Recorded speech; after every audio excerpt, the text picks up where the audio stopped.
तो देखो ये एक चैप्टर है, केमिकल रिएक्शंस एंड इक्वेशंस, है ना। तो इस चैप्टर में एक तो आपके टाइप ऑफ इक्वेशंस है बहुत सारी, और इस चैप्टर में एक और इम्पोर्टेंट टॉपिक है, वो है आपका बैलेंसिंग ऑफ केमिकल इक्वेशंस। मतलब आप बैलेंसिंग कैसे करोगे, तो दो तीन इंपॉर्टेंट टॉपिक है। तो चेक करो तुम्हें बैलेंसिंग आती कि नहीं आती, ये चेक करो, इसको बैलेंस करो इस इक्वेशन को। देखो तुम भूल गए हो कि तुम्हें आती है। मतलब देखो क्या है कि मैंने देखा तुम सबका भी तरीका अलग अलग है, तुम सबने भी अलग अलग तरीके सीख रखे हैं। मेरा तरीका क्या है, फिर मैं वो तुम्हें बताता हूँ कि मैं कैसे करता हूँ। तो पहले तुम लोग चेक करो कि क्या आएगा इसमें। जैसे देख मैं कैसे करता हूँ, अपनी बुक कैसे बोलती है देखो। तो पहले आप चेक करो कि यहाँ पे कौन सा कंपाउंड ऐसा है जिसमें सबसे ज्यादा एटम्स है। तो CH4 में कितने एटम्स है, 5, 4 और एक 5। O2 में कितने, 2। CO2 में कितने, 3। H2O में कितने, 3। तो पहले वो कंपाउंड चूज करो जिसमें सबसे ज्यादा एटम्स है। तो ये क्या हो गया तुम्हारा, ये हो गया CH4। ठीक है। अब CH4 में उस एटम को चूज करो, है ना, उस एलिमेंट को चूज करो जिसके एटम ज्यादा है। तो कार्बन का तो एक है, हाइड्रोजन के 4 है। तो पहले H4 को बैलेंस करते हैं। तो इधर 4 हाइड्रोजन है, तो इधर आपके कितने, उधर आपके 2 ही है। तो यहाँ पे 2 से मल्टीप्लाई करो, आप इधर ही मल्टीप्लाई कर सकते हो, नीचे नहीं कर सकते। तो इधर कितने हाइड्रोजन हो गए, 4, 2 2 4, इधर 4 है। ठीक है। अब तुम चेक करो कार्बन। तो इधर कार्बन एक है, इधर कार्बन एक है, तो वो तो वैसे ही बैलेंस है। अब ऑक्सीजन चेक करो। तो इधर 2 ऑक्सीजन है, पर इधर कितने देखो, एक, दो तो ये, और दो ये, 4। तो इधर 2 से मल्टीप्लाई करो। तो आपका इक्वेशन क्या बना, CH4 plus 2O2 give CO2 plus 2H2O। तो इस तरीके से ये इक्वेशन क्या हो गई, बैलेंस हो गई। तो वापस सुनना कि केमिकल इक्वेशंस को बैलेंस कैसे करते हैं। फिर दो तीन एग्जांपल और है तुम्हारे लिए, वो तुम्हें ही ट्राई करना है। तो जैसे CH4 plus O2 give CO2 plus H2O। तो अगर इस केमिकल इक्वेशन को बैलेंस करना है तो देखो मैं कैसे करता हूं। मैं मतलब अपनी जो एनसीईआरटी है वो कैसे सजेस्ट करती है कि अपने को कैसे बैलेंस करना चाहिए। एक सेकंड रुक जाना, वापस एक्सप्लेन कर देता हूं जो लोग अभी जुड़े उनके लिए।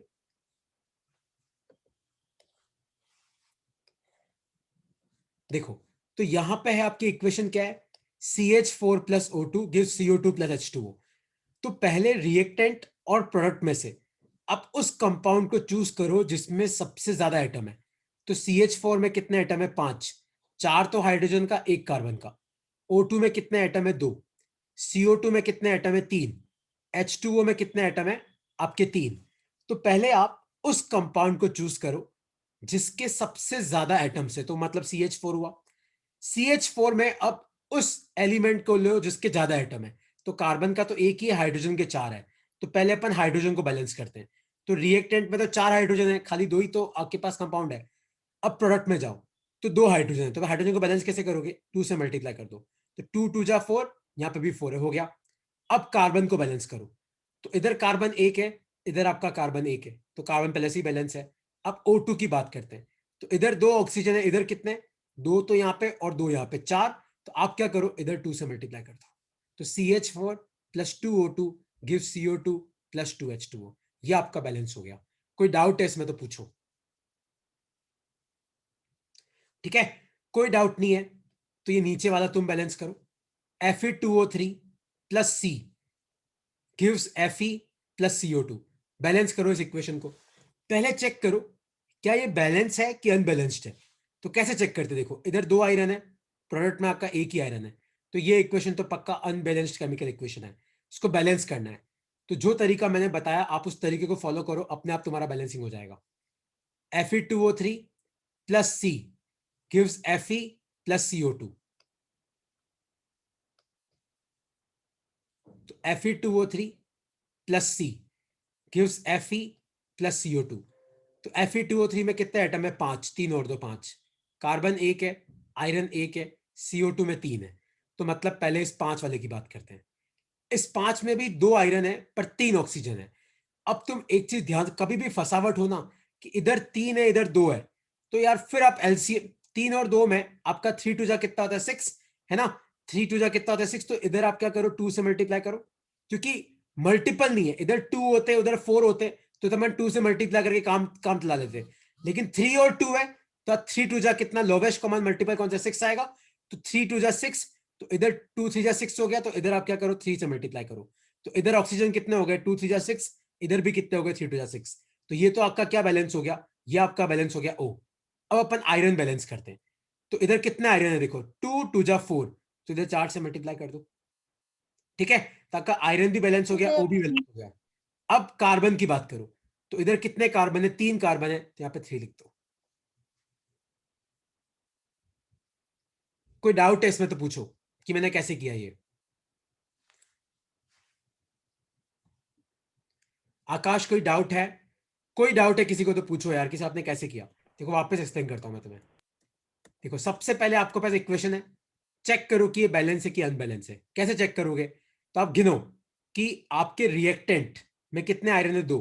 प्रोडक्ट में कितना आयरन है, 1। कितने ऑक्सीजन है, 3। इधर कितने हैं, 2। कितना कार्बन है, 1, उधर 1। चलो कार्बन तो बैलेंस है, बाकी सब नहीं है।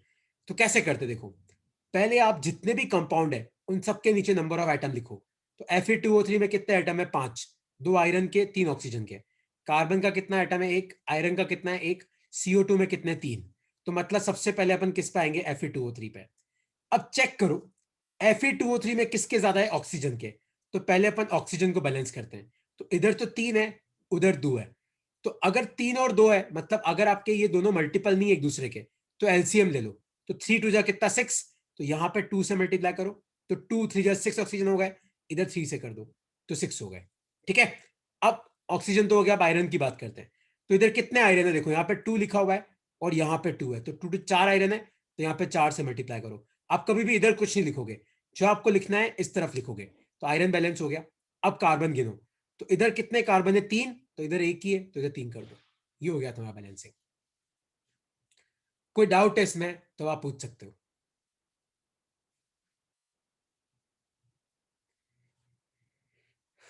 ओके, कोई डाउट नहीं है, इसको बैलेंस करो, चेक करो, इसको बैलेंस करो क्या आएगा।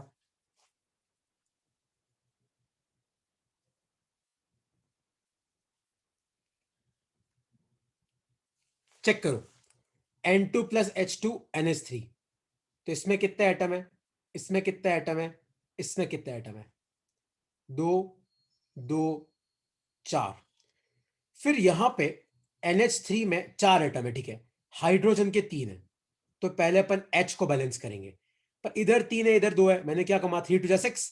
तो यहां पे 2 से मल्टीप्लाई करो, यहां पे 3 से करो।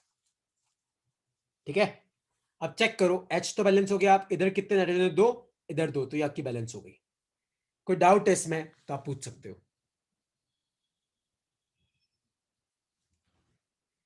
कोई भी डाउट है तो आप पूछ सकते हो इसमें, नहीं तो मैं आगे बढ़ता हूं।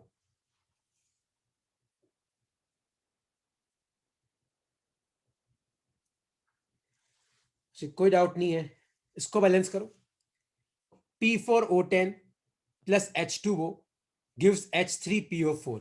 इसको बैलेंस करो, चेक करो कितना आता है, लगाओ दिमाग।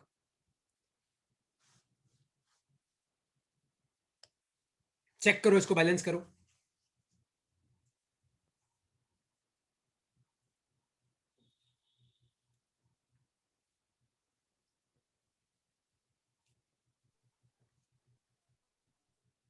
कितना आ रहा है, लगाओ दिमाग, कि नहीं समझ में आया। आकाश कितना आ रहा है इसमें, चेक करो। वैदिका कितना आ रहा है, एक मिनट जानवी सर कर रहा हूँ। लगाओ दिमाग यार, आसान है।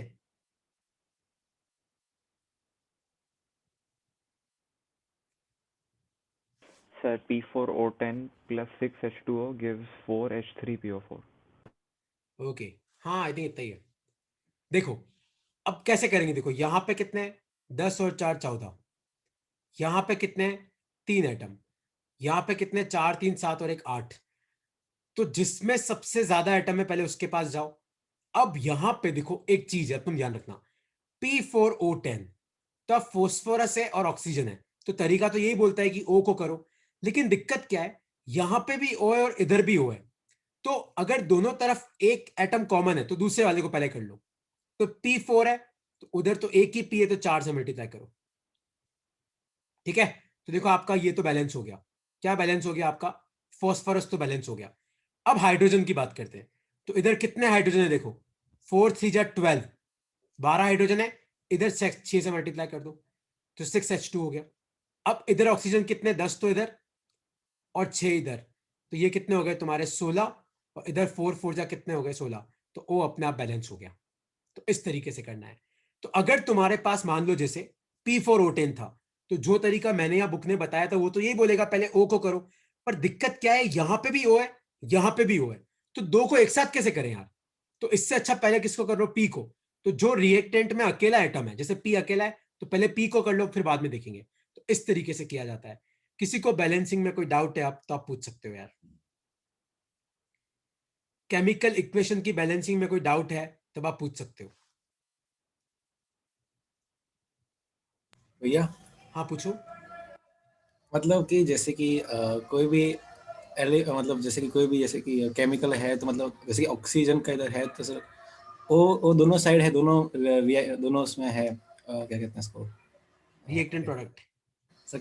हाँ, रिएक्टेंट है तो सर जैसे कि दोनों साइड कॉमन है तो सर पहले दूसरे प्रोडक्ट दूसरे को कर ले, फिर ऐसा इसको करना पड़ेगा सर, हाँ, इसमें क्योंकि आसान भी यहां रहेगा। पे दिक्कत क्या हुई कि P4O10 plus H2O gives H3PO4। तो अगर मैं इस ऑक्सीजन को बैलेंस करने की कोशिश करूंगा तो यहां पे भी तो O है, तो अकेले इसको मतलब इन दोनों को लेना पड़ेगा फिर, है ना। अगर इधर वाले O को बैलेंस करूंगा तो O को बैलेंस करने में दिक्कत क्या है, इधर भी O है इधर भी O है, तो इससे अच्छा पहले जो अकेला है उसको कर लो, क्योंकि इधर तो P नहीं है, तो इधर P है, तो पहले P को बैलेंस कर लो, फिर बाद में अपने आप O पे अपन पहुंच जाएंगे। तो ऐसी दिक्कत जब आए कि इधर भी O है इसमें भी O है, तो फिर जो दूसरा वाला एटम है पहले उसको बैलेंस कर लो।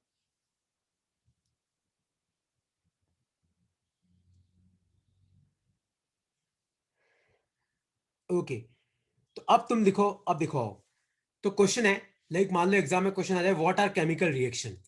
तो केमिकल रिएक्शन होता क्या है, तो तुम्हें भी पता है यार, केमिकल रिएक्शन में क्या होता है, एक या एक से ज्यादा रिएक्टेंट होते हैं, वो एक दूसरे के साथ रिएक्ट करते हैं और आपका क्या बनता है, प्रोडक्ट बनता है। और कई बार ऐसा होता है कि रिएक्टेंट से प्रोडक्ट बनाने के लिए हमें कुछ एक्सटर्नल चीजों की जरूरत पड़ती है, तो उनको हम बोलते हैं कैटलिस्ट। क्या बोलते हैं, कैटलिस्ट। कई बार क्या होता है, आपकी रिएक्शन सनलाइट के प्रेजेंस में होती है, जैसे फोटोसिंथेसिस। कई बार क्या होता है, आपकी जो रिएक्शन है वो निकल, पैलेडियम, प्लेटिनम, इनके प्रेजेंस में होती है। तो कई बार क्या होता है कि रिएक्टेंट रखने से कुछ नहीं होगा, अगर तुम्हें केमिकल रिएक्शन करवानी है तो कुछ एक्सटर्नल एजेंट्स की जरूरत पड़ती है, जिनको हम कैटलिस्ट बोलते हैं। या फिर आप सनलाइट का यूज भी कर सकते हो, और कैटलिस्ट के एग्जाम्पल है निकल, पैलेडियम, प्लेटिनम। तो केमिकल रिएक्शन होती क्या है, तो a chemical reaction is a process where the reactant gets converted into a product which may be under an influence of a catalyst। तो जरूरी नहीं है कैटलिस्ट हो, पर कैटलिस्ट की कभी कभी जरूरत पड़ती है ना। तो लेफ्ट हैंड साइड में आपके रिएक्टेंट लिखे जाते हैं, राइट हैंड साइड में प्रोडक्ट लिखे जाते हैं, है ना। और ये तो तुम्हें पता ही है यार, एरो इस तरफ होता है, ये सब फालतू चीजें याद रखने की जरूरत नहीं है। बस ये तुम्हें पता होना चाहिए कि केमिकल रिएक्शन में होता क्या है। तो एक या एक से ज्यादा रिएक्टेंट मिलके एक या एक से ज्यादा प्रोडक्ट बनाते हैं, ठीक है। तो ये होती है आपकी केमिकल रिएक्शन। और केमिकल रिएक्शन हुई कि नहीं कैसे पता पड़ता है, a chemical reaction is identified by any of this four factor. Change in state, क्या पता आपका स्टेट चेंज हो जाए। चेंज इन कलर, क्या पता कलर चेंज हो जाए। इवोल्यूशन ऑफ अ गैस, मान लो कोई गैस निकल रही है। या चेंज इन टेम्परेचर, मान लो कि आपकी रिएक्शन होने के बाद आपका टेम्परेचर चेंज हो गया। तो कोई तुम्हें पूछे कि ये केमिकल रिएक्शन हुई कि नहीं हुई, कैसे पता पड़ेगा। तो आप चेक कर सकते हो क्या स्टेट चेंज हुआ, क्या क्या सॉलिड से लिक्विड तो नहीं हो गया, कहीं लिक्विड से गैस तो नहीं हो गया। अगर मान लो आपका रिएक्टेंट या प्रोडक्ट का कलर चेंज हो गया तो भी केमिकल रिएक्शन हुई। मान लो आपकी कोई गैस निकली, इवोल्यूशन ऑफ ए गैस, तो भी आपकी केमिकल रिएक्शन हुई। और मान लो कि आपका टेम्परेचर चेंज हुआ, क्योंकि टेम्परेचर तभी चेंज होता है जब या तो बॉन्ड बनते हैं या बॉन्ड टूटते हैं, है ना। और बॉन्ड बनना या बॉन्ड टूटना मतलब वो क्या हो गया, केमिकल रिएक्शन। तो केमिकल रिएक्शन हुई कि नहीं हुई कैसे पता पड़ता है, change in state, change in colour, evolution of a gas, change in temperature, ठीक है। तो जैसे मान लो कि मैं तुम्हें बोलूं कि H2 है, H2O है आपका सॉलिड स्टेट में, वो कन्वर्ट हो गया H2O लिक्विड स्टेट में। तो क्या यहां पे कोई केमिकल इक्वेशन हुई कि नहीं हुई बताओ। H2O सॉलिड है, वो कन्वर्ट हो गया H2O लिक्विड में, क्या ये केमिकल रिएक्शन यहां पे हुई कि नहीं हुई।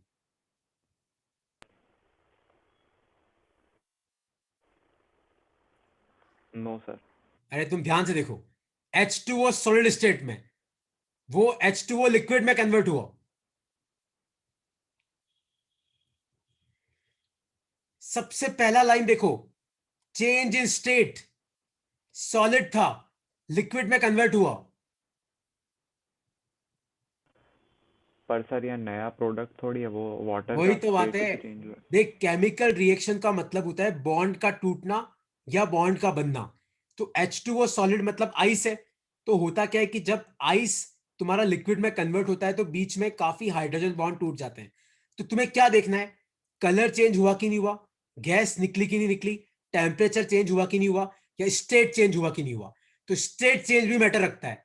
तो H2O सॉलिड किस में कन्वर्ट हुआ, H2O लिक्विड में। तुमने लास्ट ईयर पढ़ा होगा 9th क्लास में, लेटेंट हीट।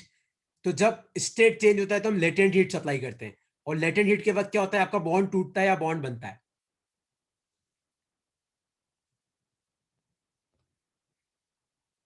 ठीक है, कोई डाउट है स्लाइड में तो आप पूछ सकते हो, नहीं तो मैं नेक्स्ट स्लाइड पे बढ़ रहा हूं।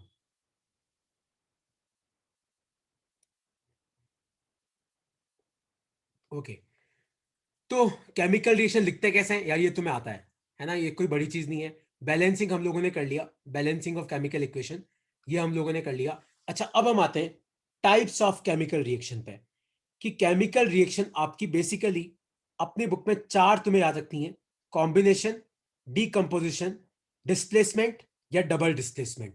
है ना, तो बेसिकली तुम्हें चार नाम तो तुम्हें बेसिकली याद रखनी है। कौन से? Combination, decomposition, displacement, double displacement. उसके अलावा हम कौन सी पढ़ेंगे? उसके अलावा एक आपको याद रखनी है ऑक्सीडेशन, एक आपको याद रखनी है रिडक्शन, एक आपको याद रखनी है रिडॉक्स रिएक्शन, एक आपको याद रखनी है एक्सोथर्मिक, एक आपको याद रखनी है एंडोथर्मिक, एक आपको याद रखनी है फोटोलाइटिक। तो इतनी सारी रिएक्शंस के बारे में भी तुम्हें पता पड़ना चाहिए। तो एक तो तुम्हें ये चारों के बारे में तुम्हें पता होना चाहिए, फिर इंडिविजुअली इनके बारे में भी मैं तुम्हें एक एक करके बताता हूं कि ये सब है क्या। तो सबसे पहले अपन बात करते हैं कॉम्बिनेशन रिएक्शन की। तो कॉम्बिनेशन रिएक्शन में क्या होता है, दो या दो से ज्यादा रिएक्टेंट मिलके एक प्रोडक्ट बनाते हैं। कितना? एक प्रोडक्ट बनाते हैं। जैसे Ca+O2, इट फॉर्म्स CaO। तो मतलब हुआ क्या, कॉम्बिनेशन हुआ। तो दो या दो से ज्यादा मिलके एक बना रहे हैं। तो कॉम्बिनेशन में एक बात कंफर्म है कि आपका जो प्रोडक्ट होगा वहां पे खाली एक ही कंपाउंड होगा। जो रिएक्टेंट है वो दो या दो से ज्यादा हो सकते हैं, मतलब मिनिमम दो तो होने चाहिए। तो when two reactants combine to form a product, it is called as combination reaction। जैसे यहाँ पे एक और एग्जांपल दे रखा है। क्या एग्जांपल दे रखा है कि calcium oxide reacts with H2O to form calcium hydroxide. तो ये कौन सा है, ये भी आपका क्या है, कॉम्बिनेशन रिएक्शन है ना। तो कॉम्बिनेशन में क्या होता है, A+B फॉर्म C। तो ये आपका कौन सा रिएक्शन है, कॉम्बिनेशन। उसी तरीके से अगर मैं पूछूं A+B+C से बना D, तो ये भी क्या है, आपका कॉम्बिनेशन। क्योंकि प्रोडक्ट एक होना चाहिए, रिएक्टेंट आपके दो या दो से ज्यादा हो सकते हैं। जैसे यहाँ पे कितने, तीन, तो दो या दो से ज्यादा हो सकते हैं, कोई फर्क नहीं पड़ता। तो ये है आपका कॉम्बिनेशन रिएक्शन, है ना। लिख लो। ओके, डाउट है इसमें तो पूछो। और याद रखना, CaOH2 ये होता है आपका स्लैग्ड लाइम, ये तो तुम्हें याद होगा, अपन ने काफी क्वेश्चन किए हैं इन लोगों के। कैल्शियम हाइड्रोक्साइड क्या होता है तुम्हारा, स्लैग्ड लाइम।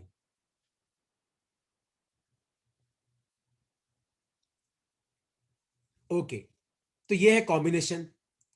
अच्छा, अब यहां पे दो तरीके की रिएक्शन देखो लिखी हुई है, एक है एक्सोथर्मिक, एक है एंडोथर्मिक।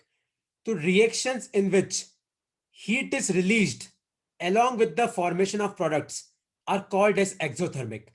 तो एक्सोथर्मिक रिएक्शन में तो क्या होता है, एक्सोथर्मिक रिएक्शन में आपकी जो हीट है वो रिलीज होती है। मतलब जब ये रिएक्शन होगी तो आपका भारी मात्रा में हीट एनर्जी प्रोड्यूस होगी, है ना। जैसे बर्निंग ऑफ नेचुरल गैस, जैसे CH4+O2, तो इससे बनता है आपका CO2+H2O। तो ये आपकी कौन सी रिएक्शन है, एक्सोथर्मिक है। Decomposition of vegetable matter into compost, तो जैसे ये आपका गोबर गैस वाली जो इक्वेशन होती है, तो इसमें भी क्या होता है, तुम्हारा एक्सोथर्मिक रिएक्शन है। तो एक्सोथर्मिक में बेसिकली क्या होता है, आपकी जो हीट है वो रिलीज होती है। जैसे एग्जांपल क्या है, CH4+O2 gives CO2+H2O। तो यहां पे ये कौन सी रिएक्शन है, हाँ, ये इस रिएक्शन में भी क्या हो रहा है, तुम्हारी एनर्जी रिलीज हो रही है।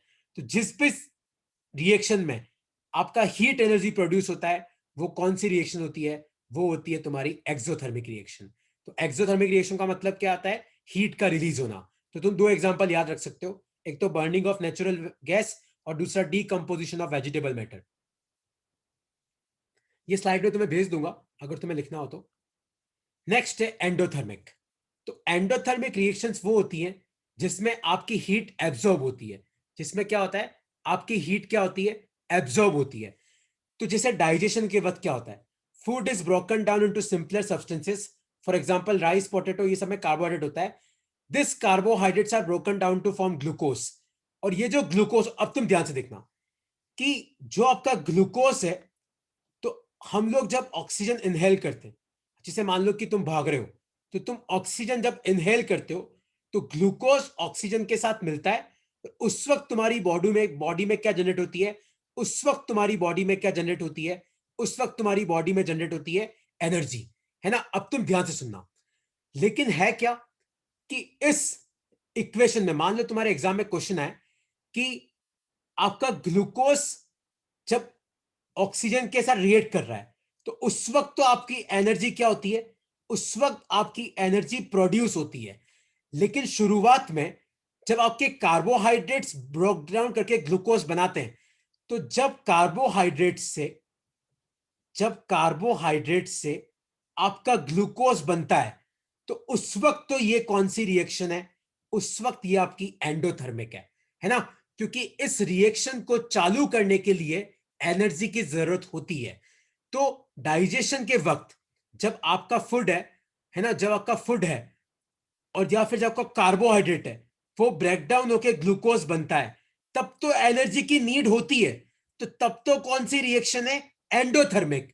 लेकिन इसका जो एंड प्रोसेस है ना, जब मतलब जब आपकी बॉडी को एनर्जी की जरूरत है, तो जब आप ऑक्सीजन इनहेल करते हो तो ग्लूकोज O2 के साथ मिलता है, आपका CO2 H2O, और उस वक्त आपकी कौन सी निकलती है, उस वक्त आपकी एनर्जी फॉर्म होती है ना। तो डाइजेशन के वक्त शुरुआत में तो प्रोसेस क्या होती है, एंडोथर्मिक, लेकिन बाद में आपकी एनर्जी क्या होती है, रिलीज होती है। ये तुम याद रखना।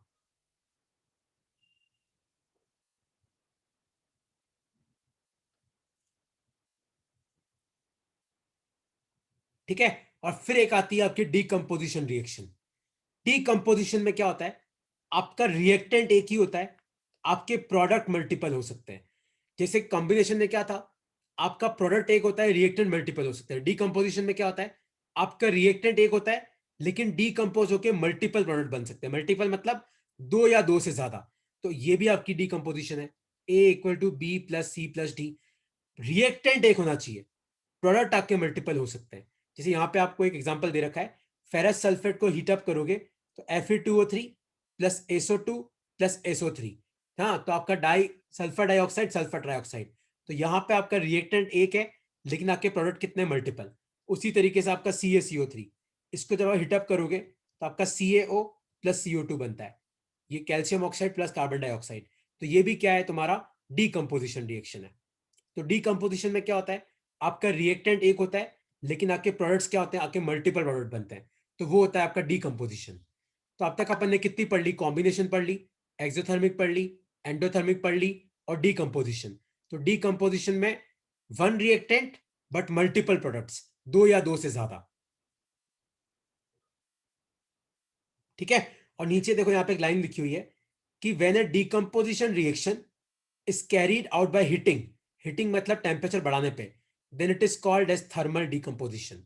तो जो डीकंपोजिशन रिएक्शन टेम्परेचर के कारण होती है, हीट के कारण होती है, मतलब तुम्हें हीट देनी पड़ रही है, तो उसको हम क्या बोलते हैं, थर्मल डीकंपोजिशन रिएक्शन।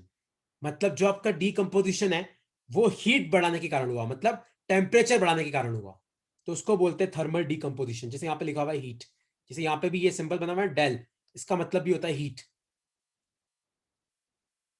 ठीक है। तो डीकंपोजिशन एक और होता है, वो होता है आपका फोटोलाइसिस। तो फोटोलाइसिस मतलब आपका जो डीकंपोजिशन है वो आपका किसके प्रेजेंस में हो रहा है, वो आपका लाइट के प्रेजेंस में हो रहा है। जैसे अगर तुम सिल्वर क्लोराइड को सनलाइट की प्रेजेंस में रखोगे तो आपका सिल्वर और क्लोरीन जो है वो गैस बन के उड़ जाएगा। तो इनको बोलते हैं हम फोटोलाइटिक रिएक्शंस। यहाँ पे थर्मल डीकंपोजिशन फोटोलाइसिस के यहाँ पे लिखो, in presence of sunlight, in presence of sunlight. तो सनलाइट की प्रेजेंस में, जैसे अगर आपका सिल्वर क्लोराइड है, उसको आप सनलाइट की प्रेजेंस में रखो, एच न्यू, कई जगह तुम्हें लिखेगा एच न्यू। एच न्यू मतलब ये किसकी बात कर रहा है? सनलाइट की। कई जगह ऐसा लिखा होता है एच इंटू न्यू।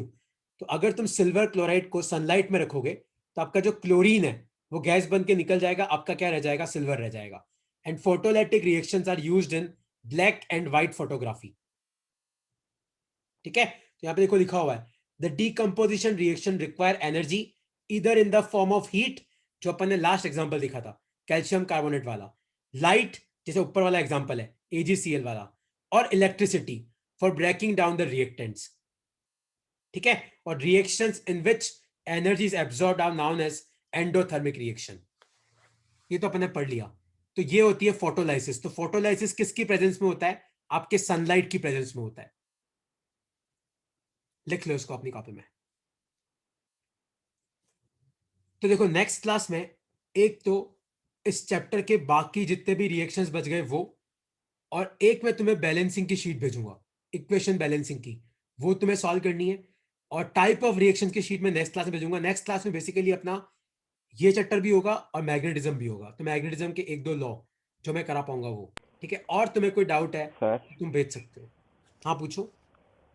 सर आपके पास वो आप कह रहे थे ना एक बार कि आपके पास केमिस्ट्री के सारे चैप्टर्स की कंबाइंड वर्कशीट है सर, वो हाँ मैंने भेज दो भेजी ना। ना, तुम लोगों को भेजी तो थी बीच में, केमिस्ट्री MCQ करके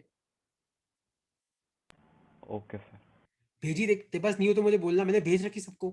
काफी लोगों ने तो सबमिट भी करी है। चेक करना, वो सारे चैप्टर्स के MCQ है उसमें। चेक करना, मैंने भेजी हुई है तुम लोगों को यार। Okay sir.